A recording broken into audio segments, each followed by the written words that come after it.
Bonjour à tous et bienvenue dans cette toute nouvelle vidéo. Aujourd'hui, nous allons parler de comment j'aborde un nouveau coloriage, comment je commence un coloriage. C'est un thème que je vous avais proposé lors de ma toute première vidéo et certains d'entre vous voulaient vraiment avoir cette vidéo. Donc voilà, je la tourne aujourd'hui.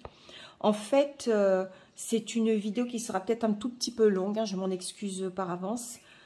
Mais en tout cas, j'ai beaucoup de choses à vous raconter là-dessus. C'est un processus qui est assez long pour moi et je vais tenter de vous raconter ça aujourd'hui en espérant que je serai le plus clair possible. Alors, pour commencer, bien sûr, il faut que je choisisse la page. Et ça, c'est ce qu'il y a de plus long. Enfin, peut-être pas, mais en tout cas, c'est très long. Puisque quand je choisis ma page, je me pose pendant des heures.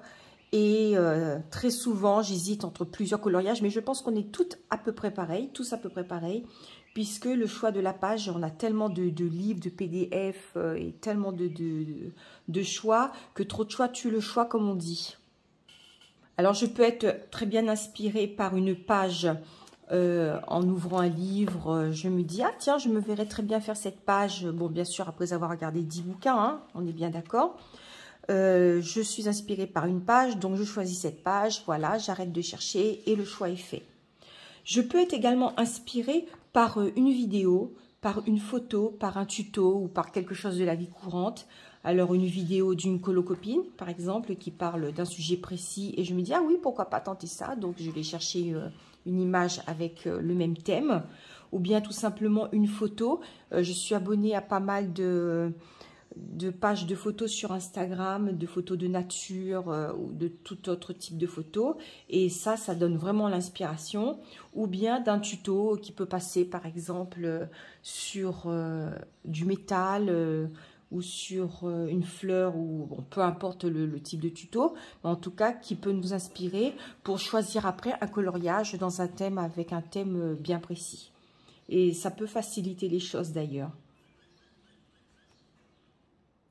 Je vais commencer donc par la phase de préparation.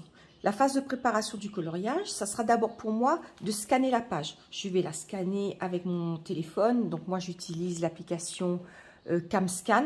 Je ne sais pas si vous la connaissez, mais en tout cas, c'est très pratique. Ça vous donne plusieurs options pour avoir une image sans ombre, par exemple, ou avec un papier plus ou moins blanc. Donc ça, c'est vraiment bien. Et ensuite, je vais l'envoyer directement sur mon ordinateur pour pouvoir l'imprimer.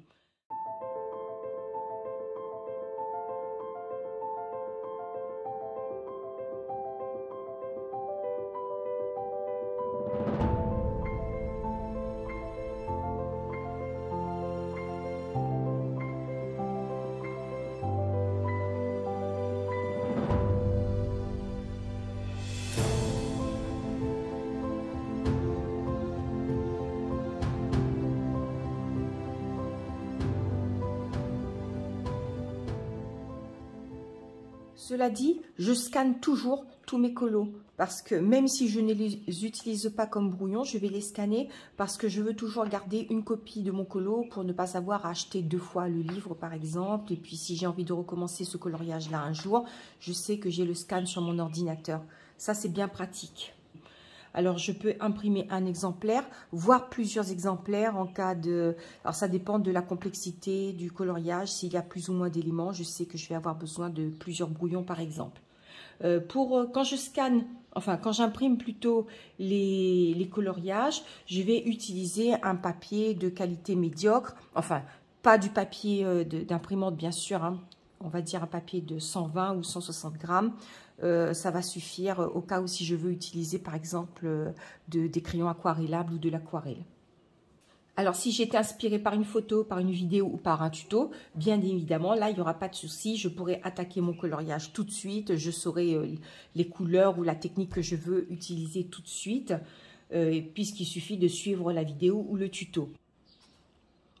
Si j'ai envie de colorier quelque chose en particulier, par exemple, j'ai envie d'essayer de faire des cristaux ou des gouttes d'eau ou vraiment quelque chose de spécifique en matière de coloriage, dans ce cas, je vais chercher une page qui est en rapport avec cet objet ou cette technique et je vais tout de suite commencer par ça. parce que j'ai vraiment envie d'essayer de faire ce coloriage-là, cette technique-là. Donc, je vais commencer par ça et je ne vais pas me poser des questions pour le reste du coloriage. Ce n'est qu'après avoir colorié ce que j'ai envie de colorier que je vais me décider sur la suite. Mais en tout cas, il n'y a pas d'urgence et je prends mon temps. S'il s'agit d'un coloriage que j'ai choisi au hasard, parce qu'il me plaît, parce qu'il m'inspire, dans ce cas, j'aurai deux façons de faire. La première façon, ce serait de colorier sur la page ce qui m'inspire, ce qui me plaît le plus. Et la deuxième façon de colorier, ce serait de commencer par l'élément qui semblerait le plus important dans la page. Alors, pour vous donner quelques exemples, bon, là c'est assez difficile à dire parce que ce sont des coloriages vraiment très fournis en éléments. On va regarder plutôt peut-être là-dedans. Voilà, ici par exemple, vous avez ce beau signe. Je pense que c'est quand même le plus important du coloriage et je commencerai éventuellement par lui. Donc un signe blanc ou un signe noir si je veux rester dans du réalisme. Ici, je commencerai, alors l'élément le plus important, je pense que c'est cette jeune fille que je colorierai en premier.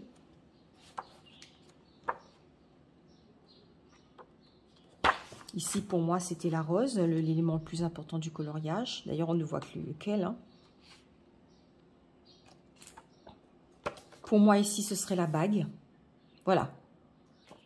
Pour choisir les combos de couleurs dans mes coloriages, j'ai trois façons de procéder. La première, soit j'utilise la roue des couleurs, ou bien des palettes de couleurs que l'on peut trouver sur Internet, ou tout simplement des images que l'on peut trouver sur Google. Alors, on va commencer par la roue des couleurs. Très souvent, j'utilise la roue des couleurs pour pouvoir savoir quel genre de couleur je peux mettre dans mon coloriage à partir de la couleur de base que j'aurais mis, par exemple, sur le premier élément qui me semble le plus inspirant ou le plus important. Donc, je vais vous montrer quelques coloriages et des exemples pour que vous compreniez mieux ce que je veux dire. Pour ce coloriage, par exemple, vous pouvez voir que pour moi, l'élément le plus important, c'était la rose. Et j'avais très envie d'essayer une combinaison de couleurs. Alors, bien évidemment, je suis d'abord allée sur Google, j'ai tapé rose et j'ai vu différents types de couleurs. Et j'ai trouvé que cette couleur un peu bleutée comme ça, c'était vraiment juste magnifique. Donc, je suis partie là-dessus, sur une couleur bleue pour la rose. Donc, je prends ma roue des couleurs. Après avoir colorié ma rose, je tourne la roue sur, alors on va dire que c'est un bleu-vert, voilà. Si je vais chercher la complémentaire, je me rends compte que il faut avoir du rouge-orange. Le rouge-orange, comme vous voyez, on va dire que c'est ce que j'ai mis autour ici, le rouge-orange. Ensuite, je peux légèrement élargir. Vous avez le rouge-orange, mais on peut mettre aussi un tout petit peu de rouge et d'orange. Voilà le rouge que j'ai mis ici, par exemple, pour les coccinelles. Et un petit peu d'orange. Bon, vers le haut, c'est un peu plus orangé. Et une petite pointe de jaune même également. Parce que vous voyez dans la roue des couleurs, si vous prenez le triade qui est ici, le triangle un peu plus élargi, on peut avoir aussi du jaune orangé. Donc, c'est ce que j'ai fait là, le jaune orangé. Bien évidemment, j'ai pu me permettre de mettre un tout petit peu de violet et de rose. Parce que si on regarde la roue, en allant dans ce sens, on est aussi un tout petit peu dans les violets et les roses. Donc, vous voyez, j'ai pris la couleur principale. Je suis allée en face. J'ai mis bien sûr plus des couleurs qui sont juste en face. Et une petite pointe des couleurs un peu plus éloignées de la complémentaire. Voilà. Bon, bien sûr, j'ai dû introduire d'autres couleurs comme le vert et le brun qui est ici, mais ce sont pour moi, ou les couleurs peau, sont des couleurs, on va dire, un peu plus neutres qu'on peut retrouver de toute façon partout. Hein. Voilà, alors un autre exemple peut-être, si vous voulez.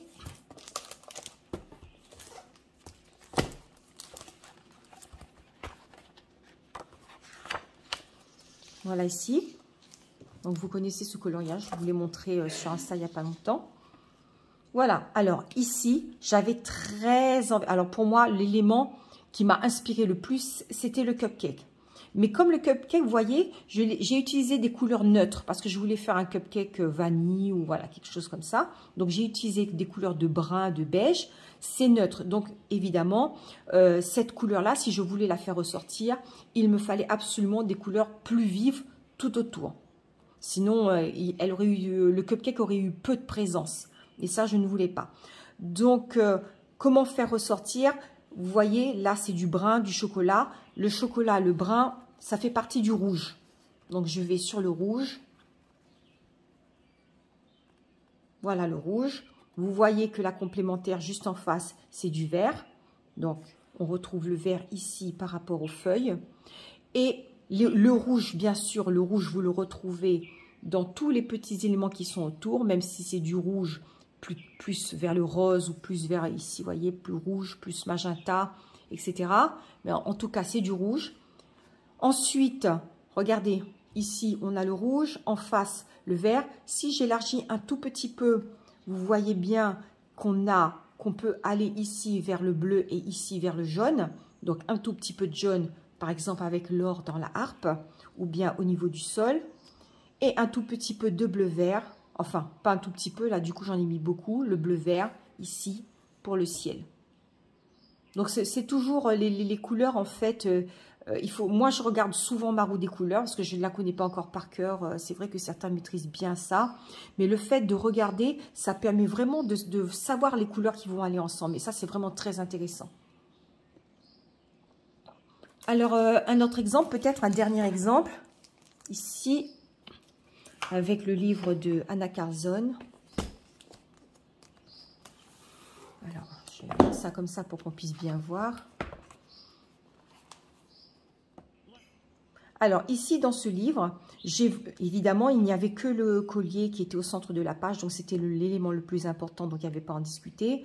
Ce qui m'intéressait aussi, c'était d'essayer de colorier du cuivre. Donc, j'ai essayé plusieurs combos de cuivre et j'ai gardé celui-là, donc il m'intéressait le plus. Donc, le combo de cuivre, le cuivre, il peut être soit plutôt tiré sur le rose-rouge ou bien sur le orangé. Donc, moi, dans mon cas, je trouve qu'il tire plutôt sur le orangé. Donc, ce que je fais, c'est que je vais ici sur le orange. Je vais bien me mettre comme ça. Et vous voyez, alors soit rouge-orange ou orange, je dirais que c'est un peu entre les deux, hein. Et vous voyez bien qu'en face du rouge-orange et de l'orange, vous avez du bleu vert. Donc, si vous avez du bleu qui est ici, c'est la couleur complémentaire.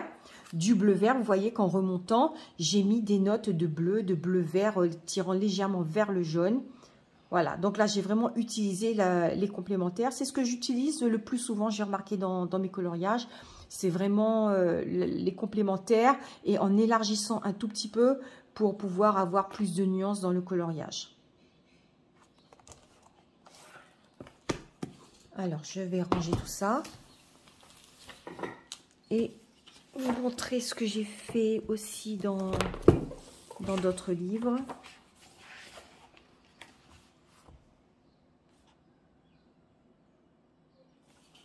Alors, dans celui-ci, toujours en utilisant la roue des couleurs, dans ce coloriage-ci, ce qui m'intéressait plus, ce qui m'inspirait le plus, c'était la bouteille, parce que j'avais vraiment envie de faire cet effet de transparence, de liquide, avec la lumière, etc. Donc, voilà pourquoi j'ai commencé par la bouteille. J'avais envie d'essayer un combo de violet, donc j'ai colorié ma bouteille, et ensuite, j'ai pris ma roue des couleurs, et je me suis dit, voilà, on a du violet, enfin plutôt du rouge-violet, vous voyez, il y a un peu de rose, un peu de rouge partout. Donc, j'ai pris le rouge-violet qui est ici et j'ai vu qu'en face, la complémentaire, c'était le vert jaune. Donc, le vert jaune, vous allez le retrouver dans le gazon, dans les feuilles qui se terminent par des pointes jaunes, etc. Vous voyez? Et comme d'habitude, j'ai tendance à élargir un tout petit peu vers le jaune et vers le vert. Voilà, avec ces feuilles-là qui sont un peu plus vertes que ces feuilles vert jaune. Et ici, le jaune pour le bouchon que j'ai fait en or, ainsi que son médaillon et la petite chaîne. Et aussi ici. Voilà, donc tout ça, ce sont des jaunes. J'ai rajouté quelques petites teintes de rouge. Alors, pourquoi du rouge? Ici, Et là, bah, tout simplement parce que le rouge-violet que j'ai choisi au tout départ, il est quand même très proche du rouge ou bien du violet. Donc, je peux me permettre de mettre des petites pointes des deux. Voilà, enfin, je ne sais pas si je suis claire. En multipliant les exemples, peut-être que vous pouvez comprendre ce que j'essaye de vous dire. Dites-le moi en commentaire si ça vous semble clair ou pas ce que je dis. Alors, pour ce coloriage-là, la première chose qui m'avait intéressée, c'était le fond. J'avais envie d'essayer un petit fond bokeh avec mes pastels.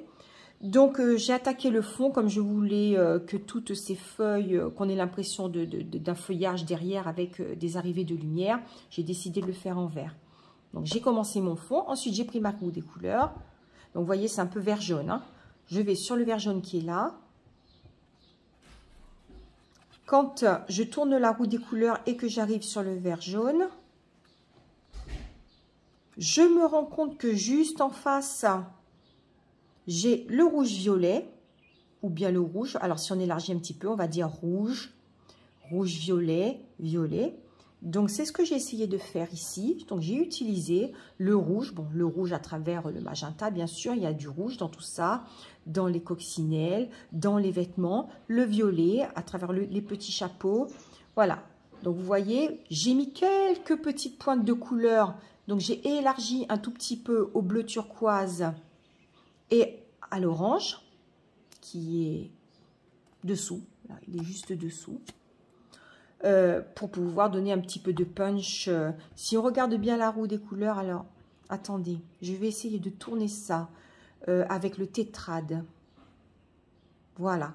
Donc, vous voyez, le tétrade, c'est celui-là, le carré, là. Si je mets la pointe du carré sur le vert jaune, je me rends compte que l'autre pointe est sur l'orange, d'où le petit vêtement orange qui est là. L'autre pointe est sur le rouge-violet, d'où les petits éléments violets que vous pouvez retrouver partout. Et l'autre pointe qui est là sur le bleu, d'où les petits éléments bleus qui sont ici. Donc là j'ai utilisé les complémentaires, mais aussi le tétrade carré.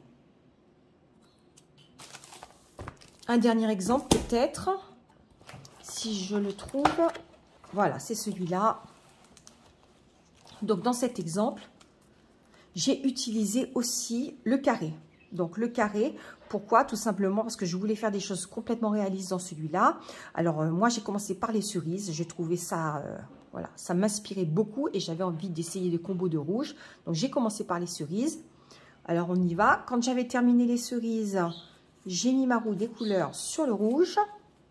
Voilà, je me suis dit, alors la complémentaire du rouge juste en face c'est le vert.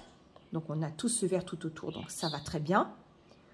Si j'utilise le carré et que je mets la pointe du carré sur le rouge, je vois que l'autre pointe est sur le jaune-orange, que voici. Je me rends compte que l'autre pointe est sur le vert, ça, on en a déjà parlé. Et que la dernière est sur le bleu-violet. Voilà le violet. Et le voilà, ici aussi également le bleu-violet. Donc là, c'est vraiment... je dirais presque une double complémentarité puisqu'on a le vert, le rouge et le jaune violet. Voilà. Bon, voilà comment je fonctionne sur mes coloriages. Je m'aide énormément de ma roue des couleurs. Franchement, pour moi, c'est un indispensable. Si on est en panne au milieu d'un colo, si on ne sait plus trop où aller ou quelle couleur faire pour un tout petit élément, et ben tout de suite, on a l'inspiration qui tombe directement avec... enfin, l'inspiration, la solution qui tombe directement avec la roue des couleurs. Donc ça, c'est vraiment cool. Alors ensuite, ma deuxième façon de procéder, c'est d'utiliser une palette de couleurs. Alors, j'ai commencé par les cerises, admettons, dans cette image. Je peux très bien chercher une palette de couleurs pour mes cerises, parce que je ne sais pas trop quel rouge utiliser. Pour ce faire, je vais taper sur, je ne sais pas moi, Pinterest ou Google, palette de couleurs rouges, palette de couleurs cerises, palette de couleurs fruits rouges, etc. Et je vais trouver plein de palettes de couleurs. Donc, je vais vous montrer ça dans un instant sur des images que j'ai déjà enregistrées avant. Je vais chercher une palette de couleurs qui va me permettre de trouver quelle couleur utiliser, ou bien j'y vais, si je suis habituée à colorier des cerises, je sais directement qu'il faut un rouge plus sombre, un moyen, un clair, du blanc, et puis après à la fin je reviens avec une couleur, je sais pas, terre, noir ou un brun quelconque. Voilà, je suis partie là-dessus. Ensuite, je peux prendre la palette de couleurs, avec ma rouge, j'ai bien vu que je pouvais faire la complémentaire verte, donc je choisis les verts, je vais sur internet, je choisis une palette de couleurs vertes et je fais mes verts, voilà. Donc je peux prendre une palette de couleurs pour chaque élément, mais je peux prendre aussi une seule et unique palette de couleurs qui va servir pour le coloriage dans son ensemble. Et donc c'est la palette de couleurs que j'aurai choisie qui va définir exactement ce que je dois colorier. Donc ça, c'est encore autre chose, peut-être le sujet d'une autre vidéo. Mais là, je n'ai pas le temps d'en parler, sinon ça va être vraiment trop long. Alors là, je suis sur Google et j'ai tapé Red Color Palette. On peut taper aussi palette couleur rouge. Donc là, on peut voir différentes palettes de couleurs pour un combo de rouge. Alors là, comme vous pouvez le voir, j'ai tapé palette de couleurs pour les cerises. Et vous en avez quelques-unes qui s'affichent, par exemple la toute première, là, qui me semble très bien. Ou la deuxième en dessous, alors on clique dessus. Et voilà. Donc vous voyez, plusieurs types de rouge, une couleur beaucoup plus sombre, un peu terre, et un rose pour la lumière. Voilà, c'est une palette qui est plutôt sympathique, je dirais. Bon, et ma troisième façon de faire, c'est de chercher tout simplement une image sur Google. Alors, pour choisir une image sur Google, c'est très simple. Je suis dans... Alors, attendez, hein, je vais récupérer un coloriage. Voilà, celui-ci par exemple. Quand j'ai fait celui-ci, je cherchais des lisses. Je ne savais pas trop de quelle couleur je pouvais avoir des lisses. Et j'ai vu qu'il y en avait de toutes les couleurs en fait. Hein. J'ai choisi les couleurs qui me plaisaient. Et à partir de la photo, j'ai pu trouver mes combinaisons de couleurs et le faire. Bien sûr, avec ma roue, j'ai vu que ce pêche allait bien avec le bleu-violet, etc. Voilà.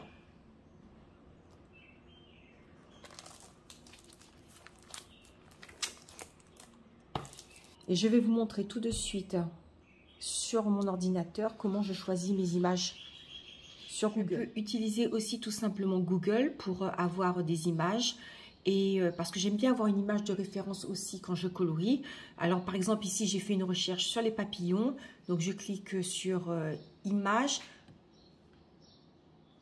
Ensuite je vais sur outils.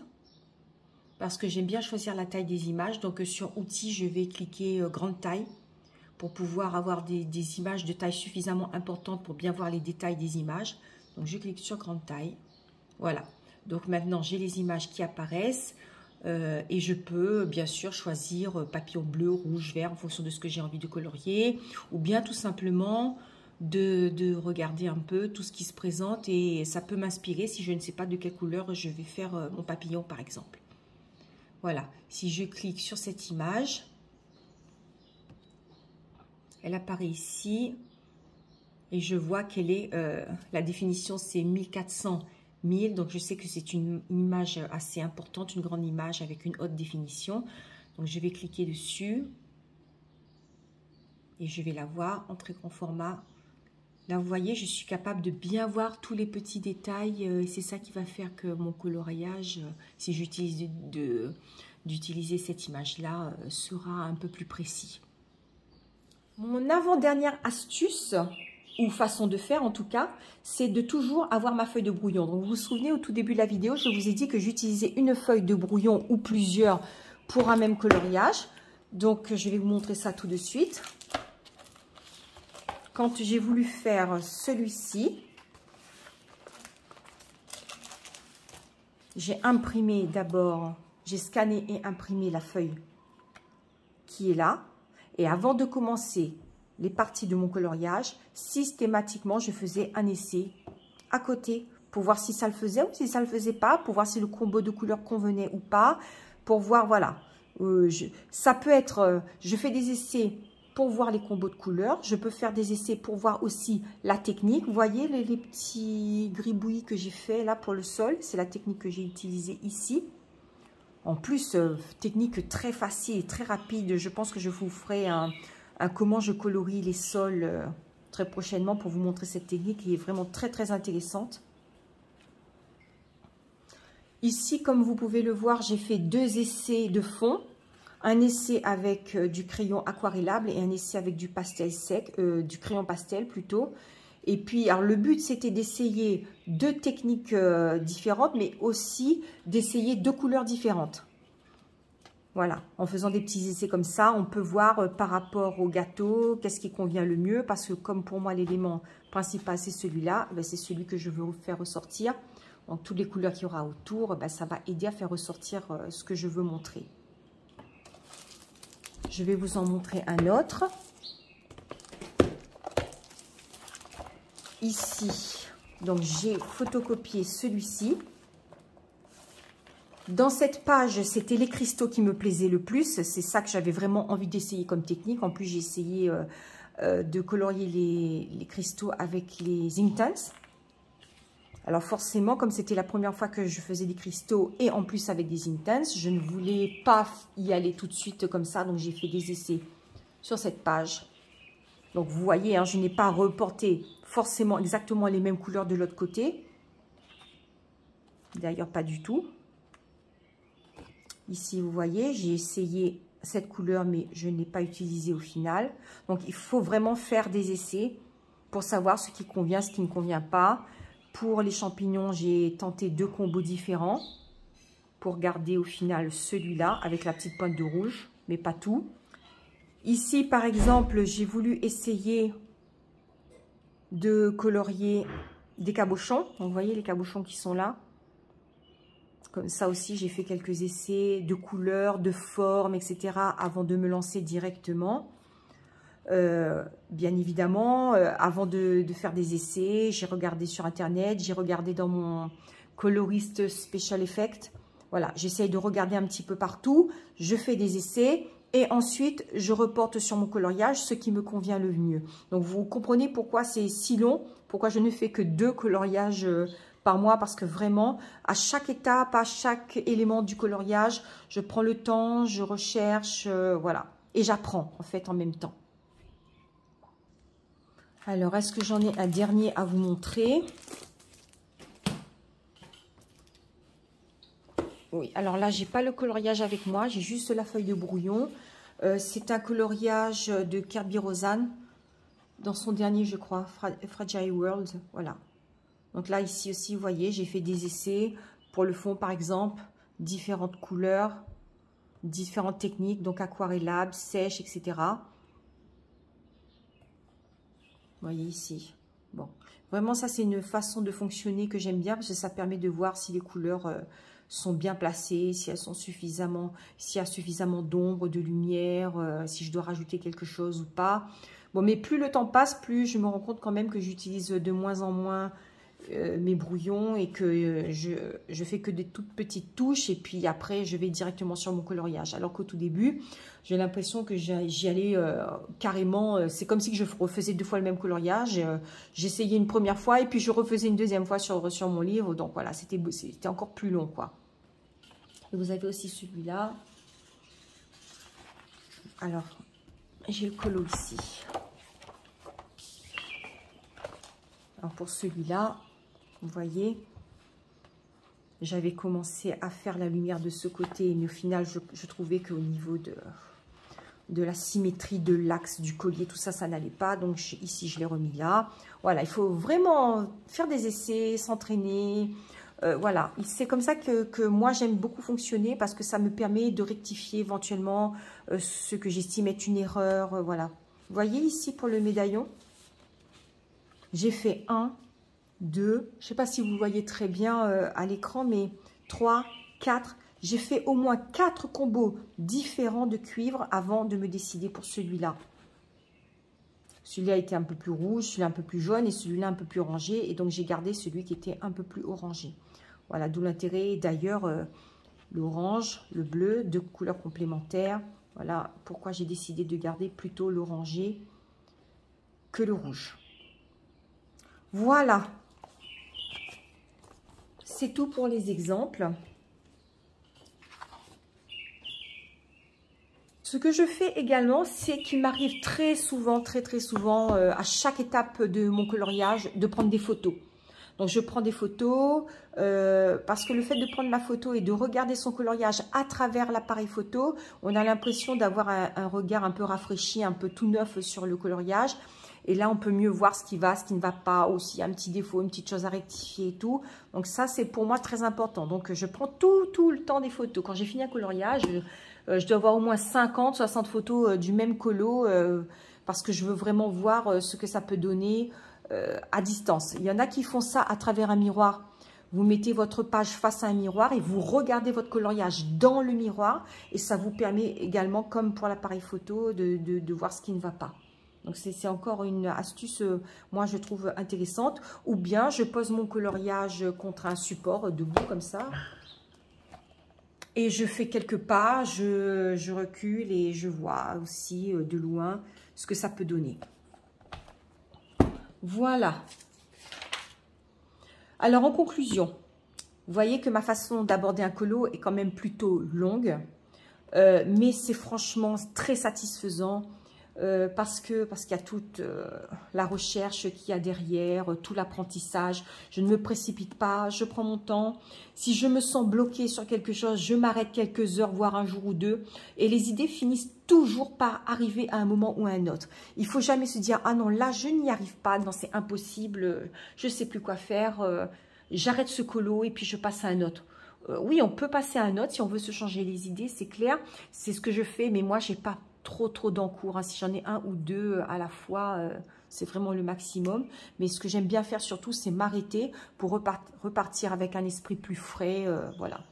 Des idées nouvelles, ça vient au bout d'un moment. Il suffit que le soir même, on voit quelque chose sur Insta ou en vidéo qui conviendrait pour notre coloriage, par exemple, ou une photo, ou peu importe quoi. On a toujours un petit déclic qui arrive au bout d'un moment, ça c'est sûr. En tout cas, dans les commentaires, n'hésitez pas à me dire comment vous procédez. Je serai plus que contente de le savoir. Si vous avez une chaîne, eh bien, ce serait intéressant, si ça vous intéresse, bien sûr, si l'idée vous intéresse, de faire une vidéo pour expliquer comment vous abordez vos coloriages. Je pense que ce serait une bonne idée. Dites-moi tout ça en commentaire. Je vous remercie vraiment beaucoup d'avoir regardé ma vidéo. Si vous l'avez aimée, s'il vous plaît, laissez-moi un petit pouce et abonnez-vous si ce n'est pas encore fait. Merci beaucoup et à très bientôt. Au revoir.